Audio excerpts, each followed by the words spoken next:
ایک بزرگ سے کسی شخص نے پوچھا، اللہ تعالیٰ ہمیں دکھ کیوں دیتا ہے؟ ہمیں مشکلات میں کیوں ڈالتا ہے؟ وہ ہماری زندگی کو آسان کیوں نہیں کر دیتا؟ ہماری زندگی میں خوشیوں کو کیوں نہیں بھر دیتا؟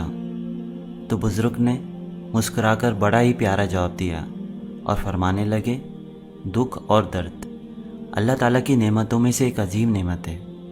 دکھ انسان کو مضبوط بناتا ہے، جبکہ خوشیاں انسان کو کمزور کرتی ہیں۔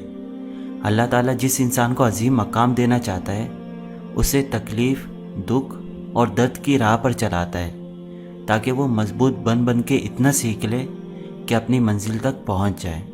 اور آپ نے اپنی زندگی میں کئی لوگوں کی ہسٹری کو پڑھا ہوگا کہ جن کو جتنی زیادہ زندگی میں تکلیف آئیں، انہوں نے اپنی زندگی میں اتنا ہی اونچا مقام حاصل کرا، اور جن کی زندگی نارمل چلتی رہی، جن کی زندگی میں نہ زیادہ تکلیف آئیں، وہ اپنی زندگی میں کچھ خاص نہ کر سکے، اور جن کی زندگی میں بہت زیادہ مشکلات آئیں، ان کی ایک دن وہ تمام پریشانیاں ختم ہوئیں اور ان کو بہت عظیم مقام ملا اس دنیا میں، اور وہ ایک دن بہت بڑے انسان بن گئے۔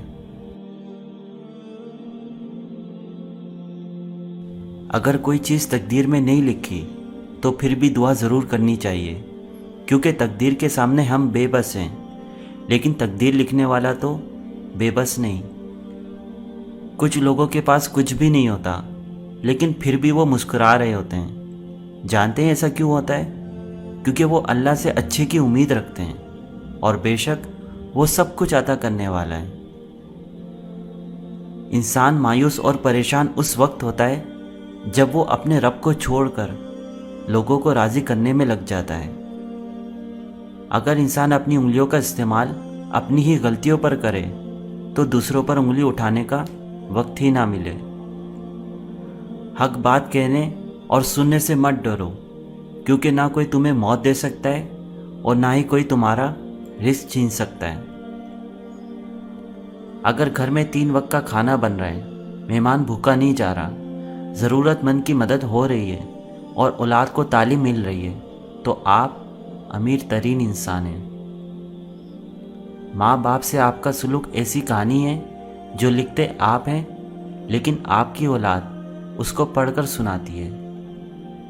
اللہ سے ڈرو، کیونکہ تمہارے گناہ ہونے کے باوجود وہ تمہیں نعمتیں عطا کر رہا ہے۔